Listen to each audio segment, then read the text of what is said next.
Bismillahirrahmanirrahim.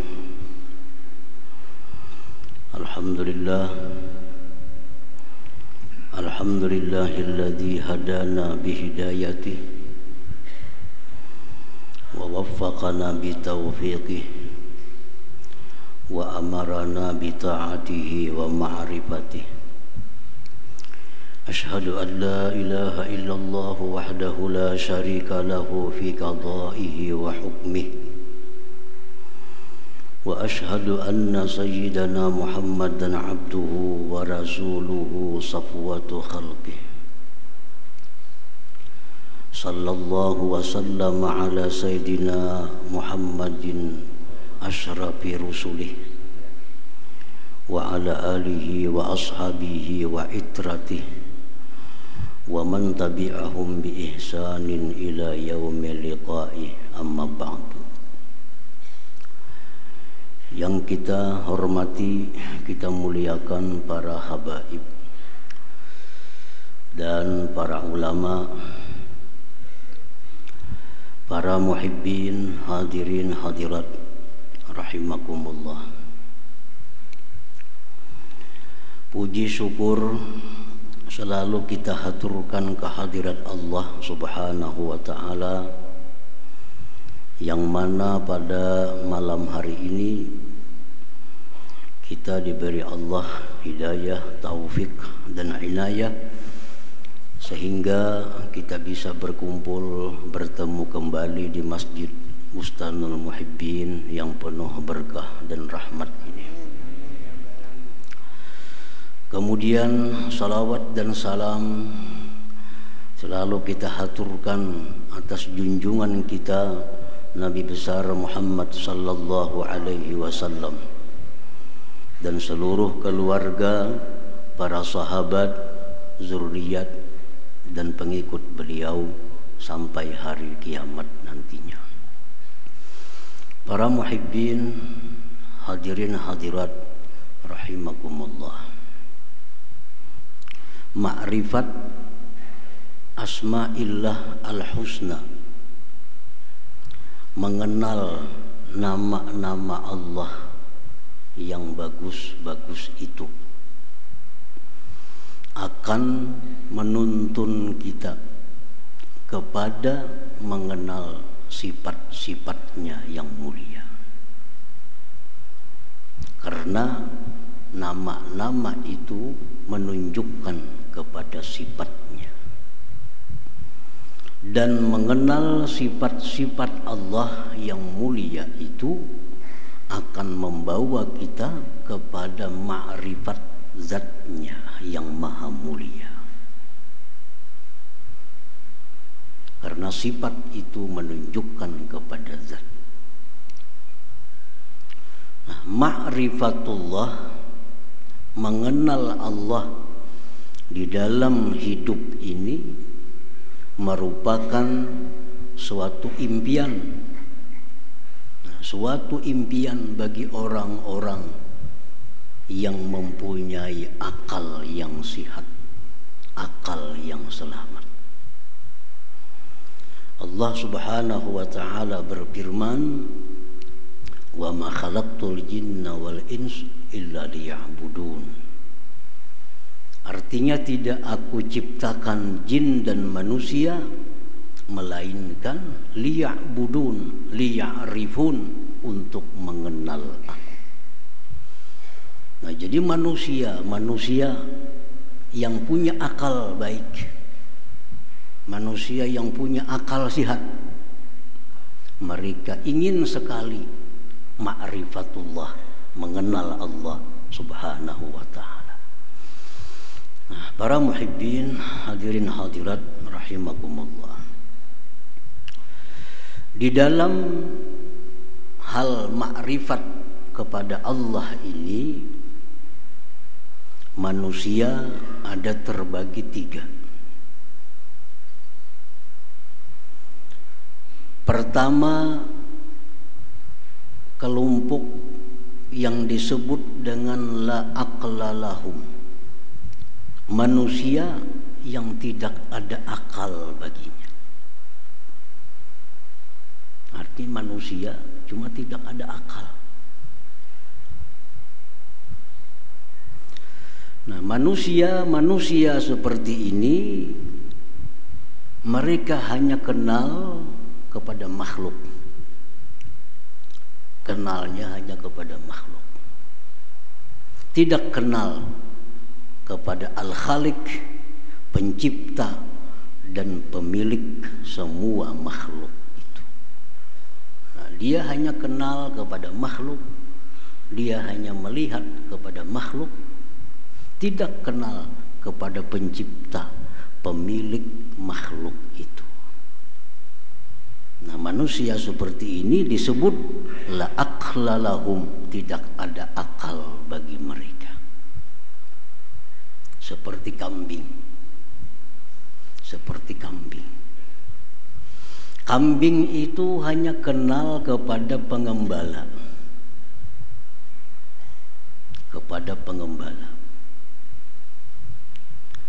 Tidak kenal kepada pemilik kambing. Tidak kenal kepada pemiliknya. Kambing hanya kenal kepada orang-orang yang memberi makannya. Tapi kambing kada kenal kepada yang ampunnya.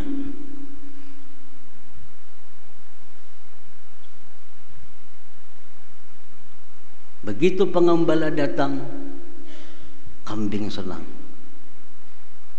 Kambing berparak, kambing mendekat kepada si pengembala. Karena ini datang membawa rumput. Datang pemiliknya pakai mobil, baju jas, bungas orangnya. Kada hira-hiran kambingnya.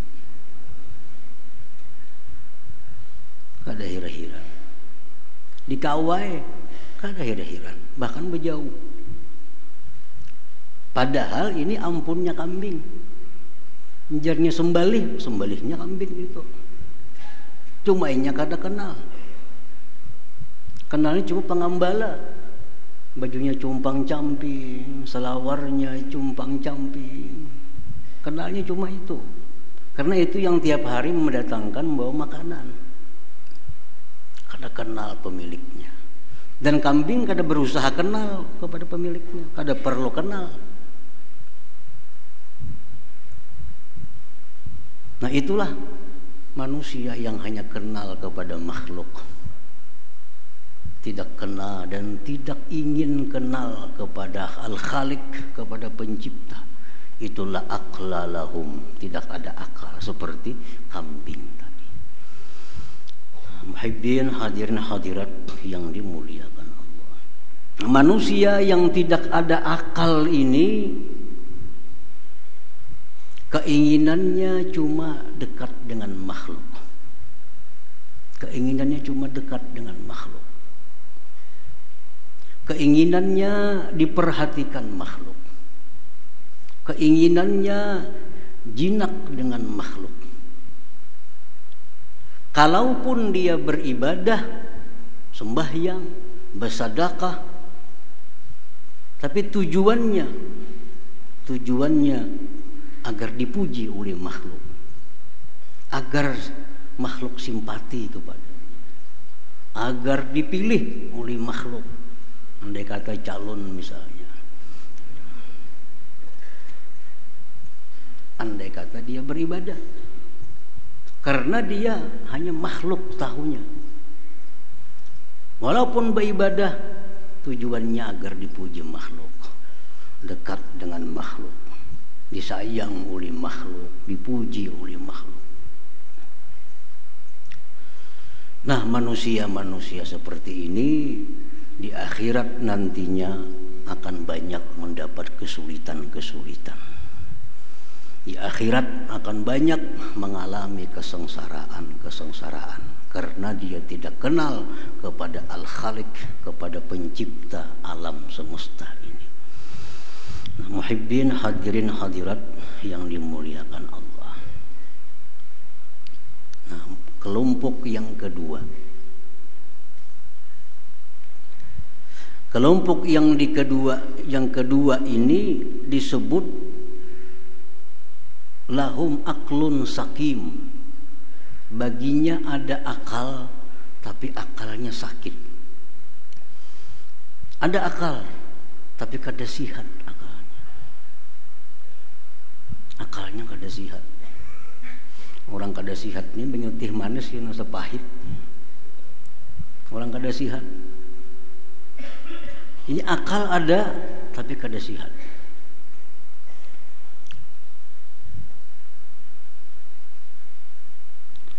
Nah, orang-orang yang kelompok ini dia selalu ingin dapat nikmat Allah,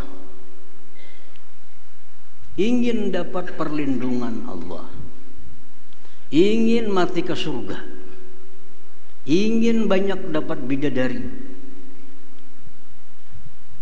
tapi tidak ada hasrat di dalam hatinya untuk mengenal Allah Subhanahu wa ta'ala. Kada ada tujuan, kada ada minat dalam hati untuk mengenal Allah. Yang penting dapat nikmat, dapat kebahagiaan, dapat kesenangan dari Allah, dipelihara Allah daripada bala bencana, rezeki diluaskan Allah. Perkara siapa Allah kada perlu tahu.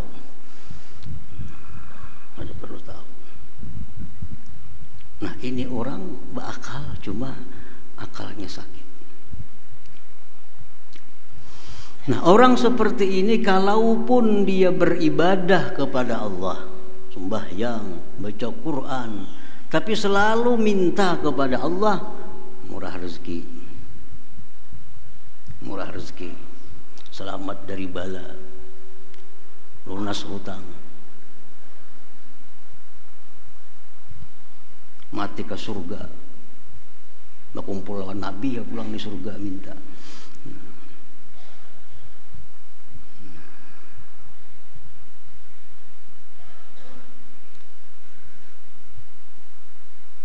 Nah, hadirin hadirat yang dimuliakan Allah. Nah, kelompok yang kedua ini andai kata dia mati masuk surga, maka dalam surga itu nantinya kesenangannya makan, minum, berpakaian yang indah-indah, bercinta dengan pasangan-pasangannya. Itulah kesenangannya di dalam surga. Ini kelompok yang kedua. Nah, kelompok yang ketiga disebut lahum aklun salim. Tadi sakim, ada ini salim. Orang yang bagi mereka itu akal yang selamat, akal yang sehat. Nah, siapa kelompok manusia yang berakal sehat itu? Itulah kelompok orang-orang yang ingin kenal dengan Allah Subhanahu wa ta'ala, yang ingin dekat dengan Allah, yang ingin jinak dengan Allah. Mereka ingin apabila mendapat suatu nikmat, bukan hanya melihat pengantar nikmat, tetapi ingat kepada yang memberi dan pengirim nikmat itu, Allah Subhanahu wa ta'ala. Nah, inilah orang yang punya akal sehat. Selalu ingin tahu, ingin kenal siapa yang selama ini memberi aku rezeki, siapa yang selama ini yang menghidupkan aku, siapa yang selama ini memberikan keamanan, kelapangan kepadaku, siapa itu. Nah, dia mencari, ingin kenal kepada orangnya. Nah, ini orang yang disebut aklun salim, punya akal yang sehat. Hadirin hadirat yang dimuliakan Allah, tiap hari kita dikirimi orang baras tiap hari, bertahun-tahun sudah, tiap hari dikirimi baras, iwak secukupnya. Kalau kita punya akal sehat, kita hendak tahu siapa nama ngirim ini, baiknya pang tiap hari. Nah itu akal sihat. Coba kan aja kita tiap hari buka lawang rumah, ada baras, ada iwak, ada amplop isi duit. Saben hari ada. Pasti kita hendak tahu mana orangnya yang memberi ini. Nah ini orang punya akal sihat. Kalau orang punya akal sakit, kada penting tahu siapa mengirim, penting makan ada. Entah ini kiriman orang itu, orang mana kada perlu tahu, penting makan. Itu akal sakit. Nah orang yang punya akal sihat ini, kalaupun dia beribadah kepada Allah, yang dimintanya kepada Allah hanya satu, keridhaan Allah subhanahu wa ta'ala, ibtigha'a mardatillah, minta keridhaan Allah, kada minta surga, kada minta kesenangan dunia, tapi yang dia minta adalah mardatik ya Rabb, keridhaan engkau ya Allah. Hadirin hadirat yang dimuliakan Allah. Nah kita berkumpul di sini membaca, membahas tentang Asmaul Husna. Tujuan kita adalah kita ingin masuk dalam kelompok yang ketiga ini, supaya akal kita ini sehat. Nah, jadi kita pengajian ini tujuan kita satu, kita hendak kenal, hendak tahu siapa, bagaimana yang selama ini sangat baik kepada kita, sangat sayang kepada kita. Setiap hari kita dapat nikmat pemberiannya itu. Nah, melalui Asmaul Husna itu akan menuntun kita untuk mengenal Allah Subhanahu wa ta'ala. Nah, hadirin hadirat yang dimuliakan Allah, Rasulullah sallallahu alaihi wasallam bersabda, innalillahi tis'atan wa tis'ina isman mi'atan illa wahida man ahsaha dakhalal jannah, akhrajahul Bukhari wa Muslim. Bahwa Allah mempunyai 99 nama, 100 kurang 1. Siapa yang ahsaha, siapa yang memeliharanya, maka dia akan masuk surga. Pengertian memelihara sudah dijelaskan, artinya menghafal, memahami, dan mengimani. Satu persatu Asmaul Husna kita hafal, kita paham, kita beriman. Bila mampu demikian, Rasulullah menjamin dakhalal jannah, masuk surga. Al-ula min asma'illah al-husna, yang pertama daripada Asmaul Husna itu Allah. Itu yang pertama, Allah.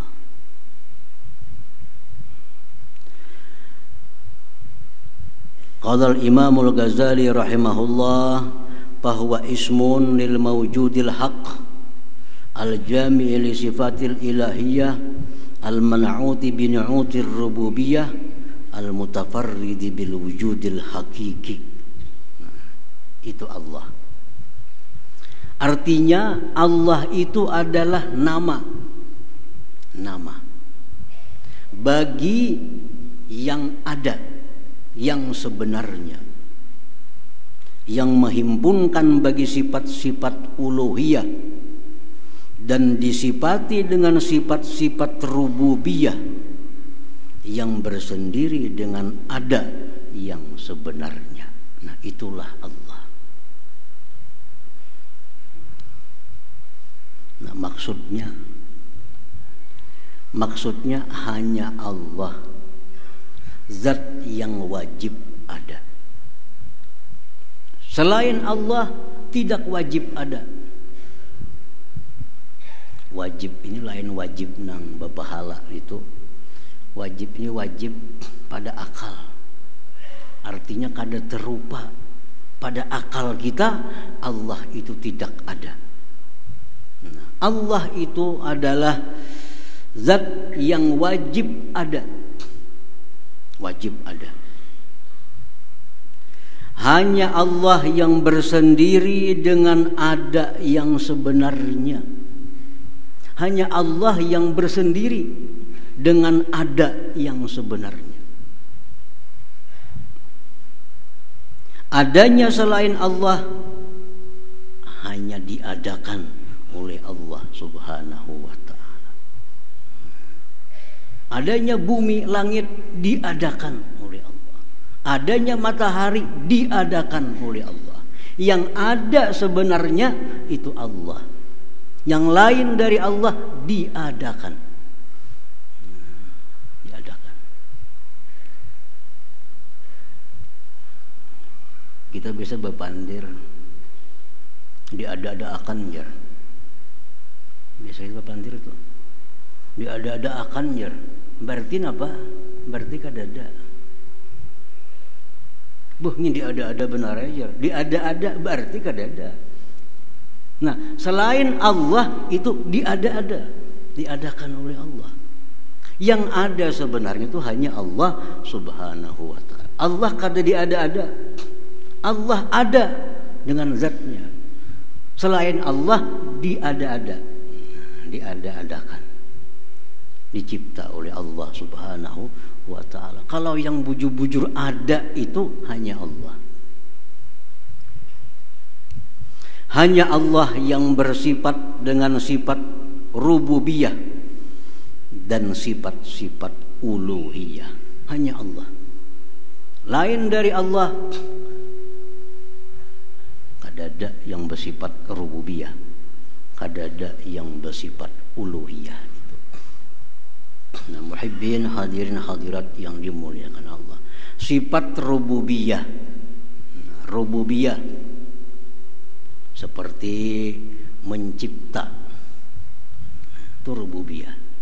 Apalagi menghidupkan, mematikan, memberi, mencegah, menolong, itu sifat rububiyah. Kalau sifat uluhiyah itu artinya dia yang berhak disembah, dia yang berhak dipuji, dipuja, dia yang berhak ditaati, dia yang berhak diharapkan, dia yang berhak ditakuti, dan seterusnya. Itu namanya uluhiyah.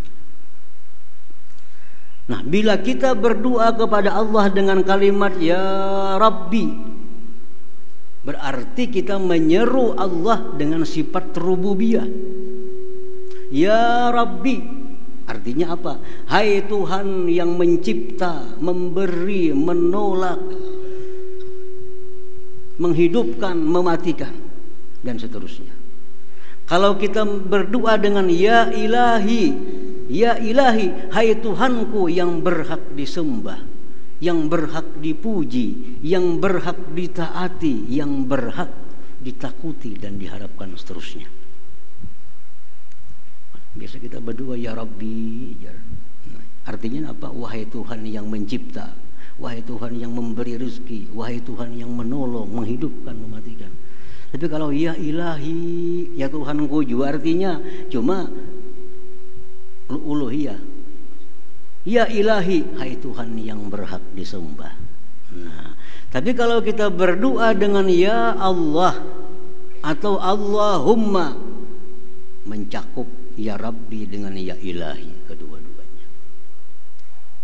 Kalau Ya Rabbi kada termasuk uluhiyah. Kalau Ya Ilahi kada termasuk rububiyah.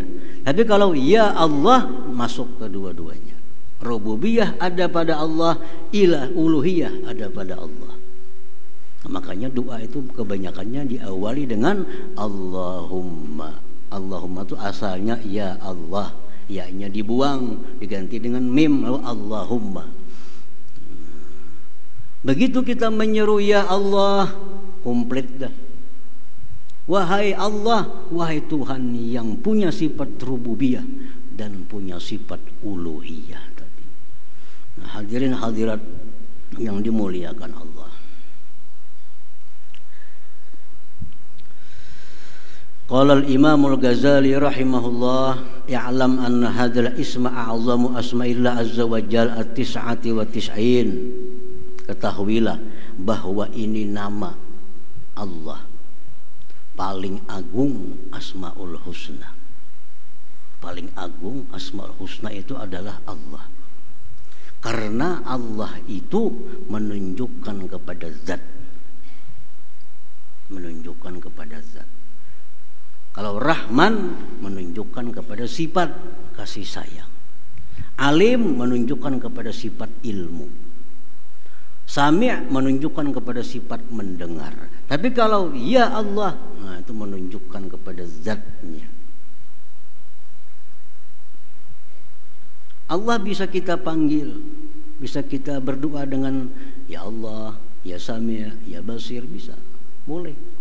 Dalam Al-Quran disuruh kita berdoa dengan Asmaul Husna. Tapi yang paling utama Allah. Kayak orang manusia, namanya adalah umpamanya Sukran. Nah, Sukran itu nama yang menunjukkan kepada zat. Nah, si Sukran ini orangnya alim, di kiau tuan guru. Di kiau tuan guru. Sukran ini harat jo betukangan, di kiau tukang. Sukran ini harat jo melukis, di kiau pelukis. Nah, kita bisa memanggil Sukran, Sukran, manggil zatnya berarti. Kalau tuan guru, manggil sifatnya. Pelukis, manggil sifatnya. Nah, demikian Allah. Kalau kita panggil ya Allah, berarti kita menyeru zatnya. Makanya Allah pasti berdahulu, ya Allah, ya Sami', nah, ya Mujib, pasti Allah berdahulu. Zatnya dulu, hanya ada sifat-sifatnya itu.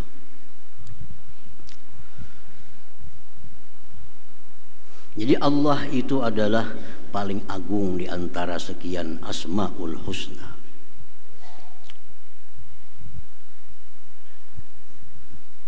Jadi sudah kita hafal Allah, sudah kita paham bahwa Allah itu adalah nama bagi zat yang wajib ada, yang bersifat dengan rububiyah dan uluhiyah. Itulah Allah. Paham sudah kita, Allah itu sekalinya itu zat yang wajib ada, yang bersifat dengan rububiyah dan uluhiyah. Nah, apabila kita sudah paham bahwa hanya Allah yang ada sebenarnya, bersifat rububiyah, uluhiyah, paham, beriman. Nah, kita beriman bahwa Allah itu demikian. Nah, kalau kita beriman Allah itu demikian, apa kelakuan efek yang ditimbulkan oleh iman kita itu? Kita percaya api itu panas, buah percaya menghindar kita dari api. Akibat kita percaya api itu panas, lalu kita menghindar. Nasi nyaman, kita percaya, lalu kita mendekat kepada nasi. Itu buah kita percaya. Nah, kalau kita percaya bahwa Allah tadi seperti itu, zat yang wajib ada, yang lain diada-adakan, punya sifat rububiyah, uluhiyah. Nah, kita percaya keimanan kita itu membuahkan 4 akhlak kita, 4 kelakuan kita. Yang pertama, la yara illallah. Dia tidak melihat kecuali hanya kepada Allah. Karena yakin, beriman, yang lain tuh kada ada, diada-akan aja. Yang ada sebenarnya hanya Allah. Lalu inya kada melihat selain daripada Allah. Nah, artinya kada melihat selain Allah itu, artinya kada melihat selain Allah itu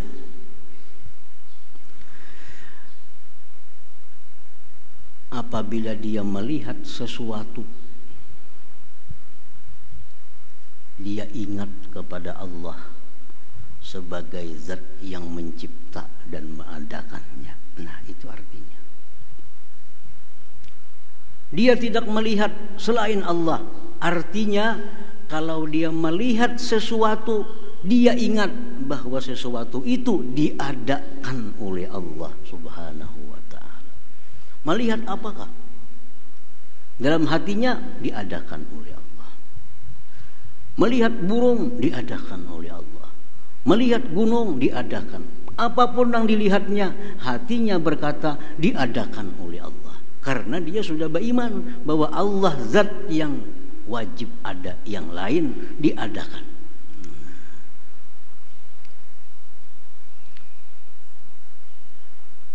Melihat baras juga cuma di hatinya diadakan oleh Allah.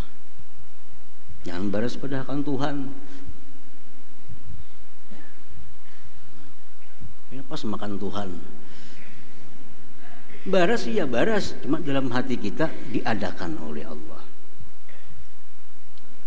Melihat iwak juga, tapi dalam hati diadakan oleh Allah. Nah itu artinya dia tidak melihat kecuali kepada Allah. Akibat beriman dengan nama Allah tadi. Satu itu.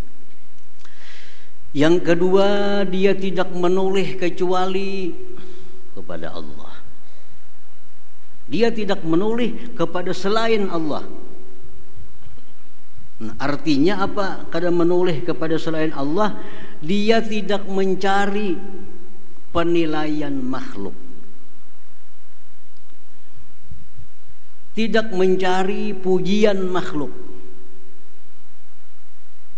Dalam setiap perilakunya, dalam setiap tingkah lakunya, dia tidak peduli celaan orang yang mencela, selama dia berada di jalan yang diridhai oleh Allah Subhanahu wa ta'ala. Nah ini namanya tidak menoleh kepada selain Allah. Biar aja orang mencela, yang penting Tuhan kadang mencela aku. Kadang-kadang kita ada dihadapkan masalah. Kalau ini kita perbuat, orang kada ketuju, tapi Allah ketuju. Ambil nah Allah ketuju. Kalau kita beriman dengan nama Allah itu. Nah, dia tidak menoleh kepada Allah. Kalau aku makai ini padahal orang kada baik, tapi Allah madahkan baik, ambil nah ampun Allah itu. Kalau aku makai ini, orang semuaan baik madahkan aku, tapi Allah pada tuju, ambil nah ampun Allah itu. Nah itu artinya kadang menoleh kepada selain Allah. Yang ketiga dan keempat, dia tidak mengharap dan tidak takut kecuali hanya kepada Allah. Nah, tidak mengharap dan tidak takut hanya kepada Allah. Artinya dia tidak beribadah melainkan hanya mengharap ridha Allah, dan dia tidak menjauhi maksiat melainkan semata-mata takut kepada Allah Subhanahu wa ta'ala. Bila empat hal itu ada dalam diri kita, kita ngarannya, kita ini namanya al-mu'min. Bismillah, orang yang beriman dengan nama Allah itu. Tahu sudah Allah tadi, ini artinya beriman. Bila kita beriman dengan nama Allah tadi, kita kadang melihat sesuatu kecuali Allah. Artinya kita melihat apapun, kita ingat itu diadakan oleh Allah. Yang kedua, yang kita cari itu adalah perhatian Allah. Yang kita cari penilaian Allah. Orang mencela kada jadi soal selama Allah memuji aku. Nah, kedua itu. Yang ketiga, beribadah tidak ada yang diharap selain ridha Allah. Menjauhi maksiat semata-mata karena takut kepada Allah Subhanahu wa ta'ala. Empat hal itu buah keimanan kita kepada Asmaul Husna yang pertama, Allah itu. Nah, hadirin hadirat yang dimuliakan Allah. Kemudian zikrullah bilafzil jalalah. Kita berzikir dengan lafaz Allah. Allah, Allah, Allah, Allah. ini ada dua pendapat ulama. Satu pendapat ulama yang mengatakan tidak ada zikir dengan lafaz Allah Allah. Tidak ada. Yang ada diajarkan Rasulullah, la ilaha illallah, alhamdulillah, subhanallah, astagfirullah. Kalau Allah Allah tidak ada. Bid'ah. Ini kelompoknya Ibnu Taimiyah dan seumpamanya. Kadang jadi masalah. Ini ulama-ulama juga. Kan ulama ini pewaris Nabi. Ulama pewaris Nabi. Nangaran pewaris ini kada sama dapat.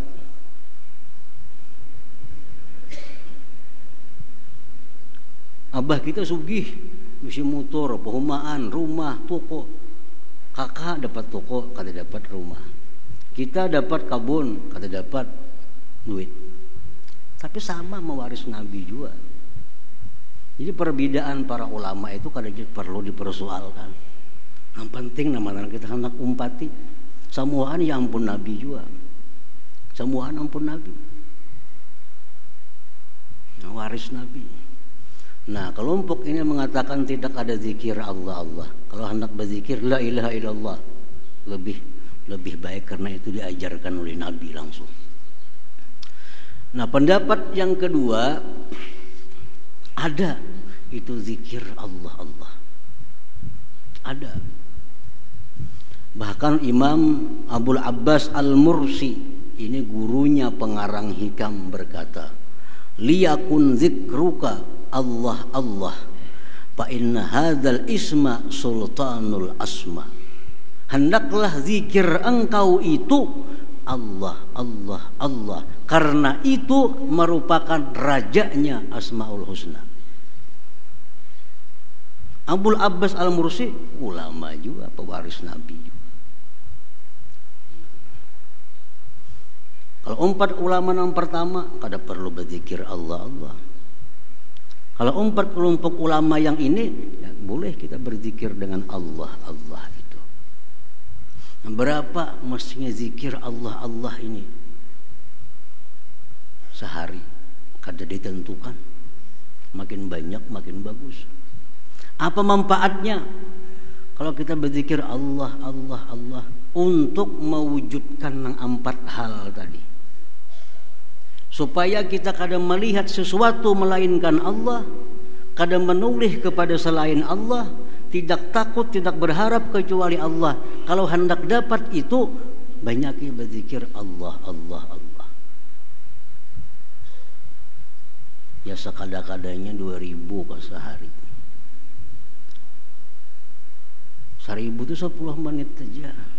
Kada sampai sebilah rukuk. Coba aja.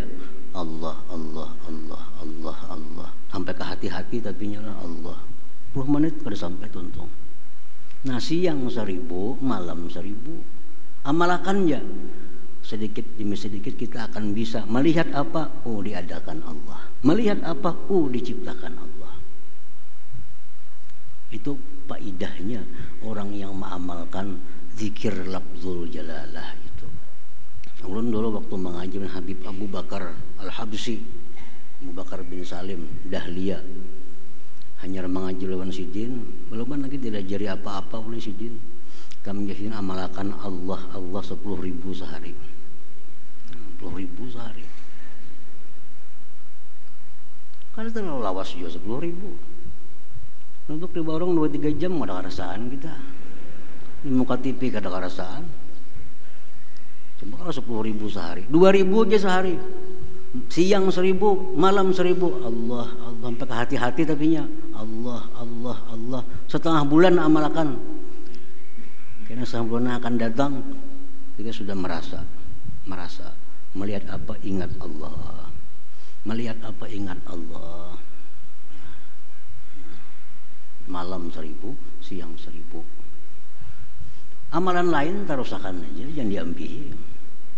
Nang biasa baca la ilaha illallah 1000 tarusakan, nang salawat biasa tarusakan. Ini tambahan supaya kita dapat buah iman nang 4 perkara tadi. Nah, hadirin hadirat yang dimuliakan Allah, mudah-mudahan Allah berikan kita taufik hidayah sehingga bisa mengamalkan ilmu yang diberikan Allah Subhanahu wa taala kepada kita.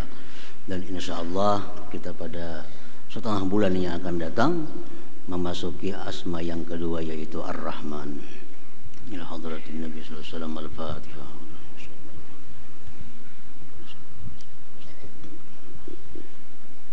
Bismillahirrahmanirrahim. Alhamdulillahirabbil alamin wassalatu wassalamu ala asyrofil anbiya'i wal mursalin wa ala alihi washabihi ajmain. Allahumma inna nas'aluka al-afiyata wa al-afata daimah fid din wad dunya wal akhirah.